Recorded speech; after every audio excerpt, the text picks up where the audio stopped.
Aujourd'hui, on se retrouve avec Monsieur le chat ici présent, qui sort de sa sieste pour nous rejoindre. Du coup, le cadre de la vidéo risque d'être un peu bizarre parce que je tiens absolument à ce qu'on le voit et qu'il soit présent dans le cadre vu qu'on va parler de lui.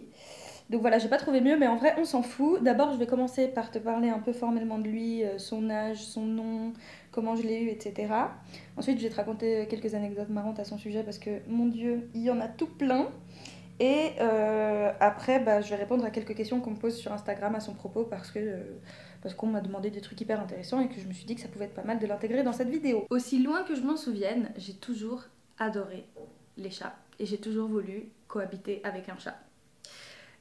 Parce que je me souviens quand j'étais vraiment toute petite, je disais à mes parents que je voulais trop qu'on ait un chat à la maison.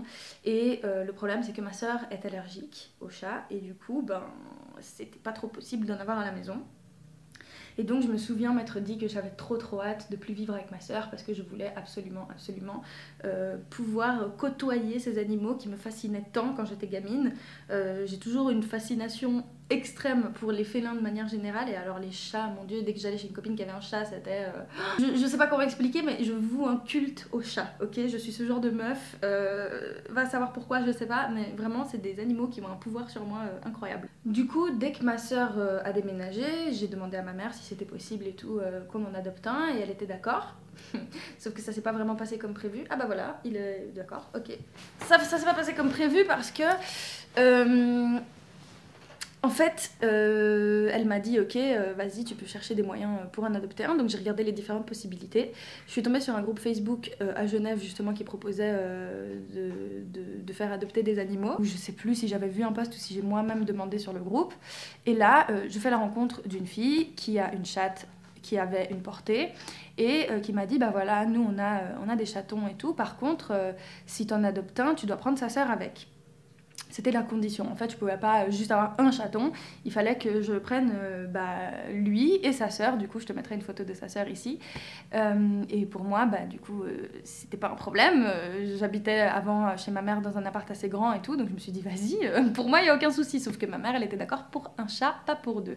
Donc, je te raconte pas la tête qu'elle a fait quand je me suis ramenée avec 2 chatons à la maison alors qu'elle avait accepté juste pour un. Quand je lui ai expliqué les raisons qui faisaient que c'était mieux qu'ils soient ensemble plutôt que d'en prendre juste un, elle a compris, mais donc voilà, elle n'était pas très chaude au début et maintenant vraiment c'est devenu l'amour de sa vie. Maya, c'est genre voilà, ma mère aime trop Maya et Maya aime trop ma mère, et à côté t'as monsieur ici, monsieur Fluffy, monsieur Batman, monsieur tous les prénoms que je vais t'expliquer plus tard, qui m'adore moi et que moi j'adore.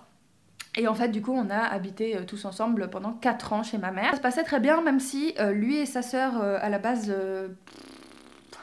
quand ils étaient vraiment tout bébés, ça allait, ils jouaient ensemble et tout, mais en grandissant, lui, il est devenu hyper territorial, genre il lui faisait vraiment chier à elle. Maya, elle est devenue hyper... c'est une chatte qui est genre très méfiante, elle est très... elle reste très dans son coin, elle est vraiment pas... elle prend pas beaucoup de place et tout, et je pense que c'est un peu à cause de lui, parce que lui, il a commencé après à devenir un peu agressif avec elle. Alors ils se sont jamais vraiment attaqués, genre j'ai jamais dû les séparer parce qu'ils se battaient ou quoi, ils se sont jamais blessés ni rien, mais tu sentais quand même que genre ils étaient pas très joyeux d'être ensemble l'un avec l'autre. Du coup, pourquoi monsieur n'a pas de prénom? À la base, le prénom qu'il avait en arrivant chez moi, c'était Batman. Et je sais pas si tu comprends pourquoi il s'appelle Batman à la base, c'est probablement à cause du fait qu'il a un genre de petit masque noir sur les oreilles. J'imagine que ça doit être pour ça qu'on l'a appelé comme ça. Et moi, j'aimais pas du tout ce prénom quand il est arrivé chez moi. Et du coup, je voulais lui donner un prénom que j'avais choisi.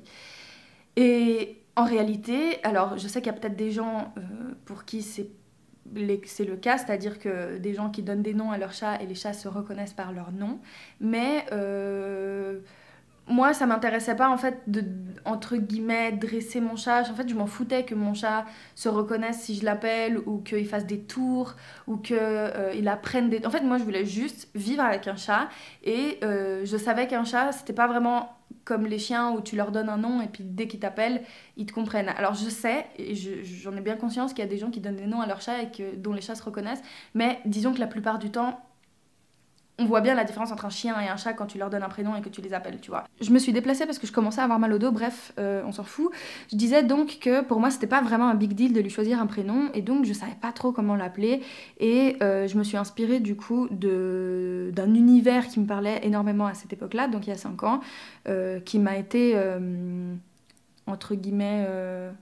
en fait, c'est ma sœur, si tu veux, qui était une grande passionnée de mythologie égyptienne à l'époque. Et donc, moi, via ma sœur, j'ai commencé à m'y intéresser et à trouver que c'était fascinant, hyper intéressant et tout. Et donc, comme à cette époque-là, je m'intéressais grave à ça, je me suis dit, bon, je vais l'appeler Ramsès. Et Maya, je l'ai appelée comme ça juste parce que j'ai toujours trouvé que Maya c'était un joli prénom et que j'avais trop envie de l'appeler Maya. Elle, je savais que ça lui collerait bien. Enfin, pour moi, c'était évident qu'il fallait qu'elle s'appelle comme ça. Je me souviens plus par contre quel était son nom à la base, mais lui, par contre, j'étais pas du tout inspirée et donc je l'ai appelé Ramsès. Sauf que avec le temps, j'ai commencé à voir que j'aimais pas l'appeler comme ça en fait, genre je trouvais que ça sonnait pas bien pour lui, je trouvais que ça lui collait pas en fait et tout le monde lui donnait un prénom différent et c'est là que commence la vraie histoire, c'est que chacun de mes potes et chacune de mes potes a commencé à y aller de son petit surnom avec lui. Donc il y en a un qui a commencé à l'appeler Lardon, un autre qui a commencé à l'appeler Oscar, un autre qui a commencé à l'appeler... J'ai une pote qui l'appelle Dalida, ma mère qui l'appelle d'une autre manière, enfin bref. Du coup tout le monde lui donnait un prénom différent et même moi je l'appelais jamais par son nom en fait. Et Maya non plus d'ailleurs, je l'appelle jamais par son nom parce que quand je les appelle, que ce soit Maya ou lui, je fais juste ça. Et là, ils se reconnaissent. En fait, du coup, je pense que mes chats, pour eux, leur prénom, s'ils devaient avoir conscience qu'ils avaient un prénom, ce serait le bruit d'un bisou. Mais voilà, tout ça pour dire que du coup, lui, pendant des années, tout le monde l'a appelé différemment et chacun lui donnait son petit surnom. Câlin, bisou, fluffy, enfin bref. Du coup, pendant 4 ans, on a vécu chez ma mère et quand j'ai déménagé dans ce studio où j'habite aujourd'hui avec mon mec, au début, je me suis dit... C'est pas une bonne idée de ramener le chat, c'est un studio, j'ai pas de balcon, c'est 30 mètres carrés, et franchement, un chat dans 30 mètres carrés, c'est pas le top. Surtout que lui, il sort pas. C'est pas faute d'avoir essayé, hein. J'ai déjà, avec sa sœur, tenté de les faire se promener dehors et tout, mais y a rien à faire, y a pas moyen, ils veulent pas, ils ont peur, ils sont trop méfiants. J'ai essayé plein de manières différentes, mais ça les intéresse pas.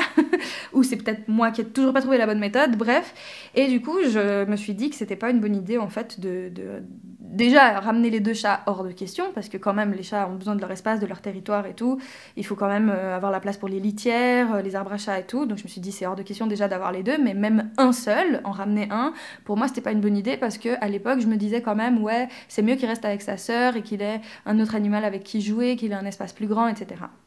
Donc j'ai vécu pendant plusieurs mois ici sans lui et c'était affreux parce que je sentais qu'on avait un lien très très fort et que ce chat était vraiment entre guillemets attaché plus à moi qu'à d'autres personnes parce que ma mère elle me disait tout le temps mais c'est fou, à chaque fois que tu viens à la maison il est surexcité, il te colle, quand t'es pas là pendant un temps il chiale, enfin bref et en fait je commençais grave à culpabiliser de me dire mais ok ma mère elle s'occupe bien d'eux, elle leur donne de l'affection, elle joue avec eux et tout, mais en attendant si ça se trouve le chat il souffre plus du fait que je sois pas là que ce qu'il pourrait souffrir s'il était dans un 30 mètres carrés avec moi. Donc moi j'étais là, soit il reste avec sa sœur dans un grand appart, mais sans moi, soit il est avec moi, mais dans un espace plus petit et possiblement triste de pas être avec sa sœur. Et donc j'ai trop réfléchi, je savais pas trop quoi faire et il me manquait trop et puis je sentais vraiment que quand j'allais visiter ma mère, il était genre aux anges de me voir et tout. J'avais vraiment l'impression en fait que je l'abandonnais d'une certaine manière. Avec Maya, j'avais pas cette impression parce que comme je t'ai dit, Maya me calculait déjà plus trop, elle est vraiment accro à ma mère, c'est vraiment ma mère qui l'intéresse. Et donc Maya, j'avais pas cette sensation avec elle parce que quand j'allais chez moi, elle me calculait même pas, genre ok, elle venait, elle me faisait 3 bisous et puis elle partait. Par contre lui, il me collait vraiment en mode pourquoi tu m'as laissé. J'ai réfléchi, j'ai posé des questions à des vétérinaires, à des gens qui ont eu cette situation justement, qui ont déménagé, qui avaient des chats, qui savaient pas trop quoi faire et tout. Et au fur et à mesure des différentes conversations, des différents renseignements que j'ai pris à gauche à droite, j'ai décidé que j'allais essayer. Je me suis dit, ok, essaye de le ramener à la maison et de regarder comment il s'adapte. Déjà, s'il s'adapte, s'il est content d'être avec toi, et si pour lui, c'est pas trop dur d'être dans cet espace. Et quand il est arrivé ici, au début, il comprenait rien à sa vie. Genre vraiment, pendant 2-3 jours, il restait grave caché, et j'ai regretté, je me suis dit, merde et tout, en fait, j'aurais pas dû le ramener, j'aurais dû le laisser là-bas, le pauvre, il a peur et tout, et on n'arrivait trop pas à le réconforter, à le rassurer parce que malgré toutes les tentatives d'approche, il restait grave dans son coin alors que bah, c'est moi, tu sais, et que d'habitude il est grave collé à moi. Et là, bah non, il y avait rien à faire, il restait caché, il voulait pas, il sortait tout juste vite fait pour aller bouffer et encore. Donc j'ai grave regretté les 3 premiers jours. Et après, au bout de même pas une semaine, il a commencé à faire sa petite vie, à sortir, à s'approprier l'endroit, à mettre son odeur un peu partout, à se familiariser. Et puis voilà, genre c'est bon, c'était sa nouvelle maison et il est redevenu entre guillemets comme avant. Il était hyper câlin, hyper affectif, il sortait, et il le fait toujours d'ailleurs. Et maintenant il dort absolument partout dans l'appartement et puis il est complètement à l'aise, il est comme chez lui. Mais pendant 3-4 jours, il n'était pas du tout à l'aise et je pense que c'était normal, le temps d'adaptation et tout. J'ai quand même essayé de le faire sortir mais il n'y a pas moyen. No fucking way, il ne veut pas, c'est non quoi. Même là, quand je lui ouvre la porte de l'entrée juste pour qu'il puisse mettre un peu le nez dehors, non, il veut pas. Il veut rien savoir, il est bien ici. Lui, il est vraiment giga câlin, surtout avec moi. Là, bah du coup, il l'est aussi avec mon mec parce que je pense que maintenant, il considère que moi et mon mec, c'est la même chose. Mais vraiment, on dirait un chien en fait, mon chat. Genre quand je rentre à la maison, on dirait qu'il miaule de la même manière qu'un chien aboierait quand je rentre à la maison. Il est... Ça, il montre en fait, genre je sais pas, mais bref, moi c'est l'amour de ma vie, c'est mon fils, c'est tout ce que tu veux, mais je l'aime tellement fort et j'aime aussi énormément Maya, mais comme je t'ai dit, on n'a pas du tout le même lien que le lien que ma mère a avec la chatte. Bref, et donc du coup, ils vont fêter les deux 5 ans puisqu'ils sont nés en même temps, c'est des jumeaux j'allais dire, enfin ils font partie de la même portée. J'ai des anecdotes drôles à te raconter à son sujet. En vrai, ce chat me fait rire au quotidien, vraiment, genre tous les jours, je me tape des barres grâce à lui parce que en fait, c'est comme je t'ai dit, c'est comme un membre de ma famille, c'est comme je sais pas, je lui voue un amour tellement fort que du coup j'interagis avec lui, évidemment pas de la même manière qu'avec un être humain, puisque ce n'est pas un être humain, mais j'ai une interaction avec lui qui est hyper complexe, hyper profonde, hyper belle, et du coup, on vit plein de moments émotifs ensemble. Il y a des moments où justement je pleure et il vient pour me consoler, il y a des moments où je suis fâchée et puis qu'il me regarde comme ça avec les gros yeux parce que je sais pas, je suis en train de me disputer avec mon mec et que lui justement il se rend compte qu'on n'est pas content. Il y a des moments où on est tout content et puis lui aussi il est content, il va commencer à montrer qu'il est heureux, et voilà. Il y a aussi des moments où il me fait grave rigoler. Évidemment je pense pas qu'il le fasse exprès, mais des situations, par exemple là il y en a une qui me vient à l'esprit. Alors ça aurait pu être une situation dangereuse et donc je dis que ça m'a fait rire parce que maintenant après coup je sais qu'il s'est rien passé et que tout va bien, mais sur le moment j'ai grave flippé parce que en gros ça c'était encore quand on habitait chez ma mère. Une fois, j'étais en soirée et ma mère m'appelle en panique en me disant « Caro, faut vite que tu rentres à la maison et tout, le chat il a fait une connerie, je suis désespérée, viens et tout. » Et moi j'étais là « Mais qu'est-ce qui s'est passé ?» Elle fait « Vite, il faut que tu rentres parce que... » Et moi j'avais trop peur, je me suis dit il lui arrivait un truc grave et tout, et donc je rentre. Et en fait, ma mère m'explique que... heureusement j'étais pas loin du coup, hein, j'étais à 2 rues de chez moi, donc littéralement il s'est passé 5 minutes entre l'appel de ma mère et quand je suis arrivée. Et donc je rentre à la maison et ma mère me dit qu'elle était en train de faire la peinture dans la cuisine parce qu'on avait des taches sur le mur et tout, et donc elle avait un gros pot de peinture blanche, et tu vois venir le truc, qui était posé dans la cuisine, et ma mère qui était en train de refaire le mur. Donc va savoir pourquoi ma mère s'est mise à peindre le soir, mais voilà, bref. Et elle me dit qu'elle était concentrée en train de peindre et qu'en fait le chat, d'un moment à un autre, il a sauté dans le pot de peinture et il en est ressorti aussitôt, et que du coup il en avait foutu partout, et qu'elle surtout elle avait peur pour lui parce que on avait peur qu'il ait de la peinture dans les yeux, dans la bouche, dans le nez, dans les oreilles, enfin, et c'est super dangereux, ça peut leur boucher les pores, les pores, pardon si c'est pas le bon terme, mais en gros ça peut être mauvais pour leur peau, ça peut les asphyxier, enfin selon le type de peinture ça peut être hyper dangereux. Et du coup elle m'a dit du coup je l'ai vite pris, je l'ai vite mis sous l'eau parce que j'ai eu peur et tout machin, mais là je sais pas comment il va et tout, regarde. Donc moi j'ai repris le chat, je lui ai refait une douche avec un shampoing que j'avais déjà à la base quand ils avaient eu des puces, quand ils étaient tout petits, et j'ai vraiment pris le temps de vraiment... Alors il a détesté forcément les chats, faut pas les laver, il se lave tout seul, tu vois, mais là c'était pour son bien quoi. Je me suis dit je vais m'assurer de bien nettoyer chaque parcelle de son corps pour être sûre qu'il n'y ait pas de peinture sur lui, et j'ai vraiment pris le temps de bien le nettoyer partout. Évidemment dans ma cuisine il y avait des éclaboussures de peinture partout parce que t'imagines bien qu'ils s'est secoué. Et donc là, encore aujourd'hui, quand tu vas chez ma mère, tu vois qu'il y a des éclaboussures sur la table, sur les chaises, sur le parquet et tout, parce que le chat, il en a vraiment foutu partout. Et suite à ça, j'ai vite appelé un vétérinaire pour me demander justement qu'est-ce qu'il fallait faire et tout. Ils m'ont dit à quoi faire gaffe. Et au final, il lui est rien arrivé. Il a eu 0 séquelles de cet événement-là. Je pense parce que la peinture qu'a utilisée ma mère, du coup, n'était pas la pire des peintures dans laquelle il aurait pu sauter, Dieu merci. Et au final, ça s'est très bien passé. Alors évidemment, il était un peu traumatisé sur le moment parce qu'il a pris 2 douches et qu'il n'était pas content parce que bah, c'est un moment pénible pour lui à vivre. Mais suite à ça, voilà, tout s'est très bien passé. Ce chat, c'est un sketch à lui tout seul. Je l'aime d'amour, je l'aime plus que tout. Et vraiment, ça m'apporte tellement au quotidien. Et d'ailleurs, bah, du coup, je voulais répondre à des questions sur Insta, mais je me rends compte que j'ai grave parlé et que la vidéo va être super longue. Donc je vais juste répondre à un truc en fait qu'on m'a beaucoup demandé, et éventuellement je ferai d'autres vidéos pour parler des questions qui m'ont été posées plus précisément. Mais on m'a beaucoup demandé s'il jouait un rôle dans mon bien-être par rapport au fait que j'ai des troubles psy et que j'ai des moments difficiles et tout, pendant lesquels je reste beaucoup enfermée chez moi et puis que je bois du noir et tout. Et oui, la réponse est oui, il m'aide énormément, ce chat, même si c'est pas son rôle, de la même manière que mon entourage de manière générale,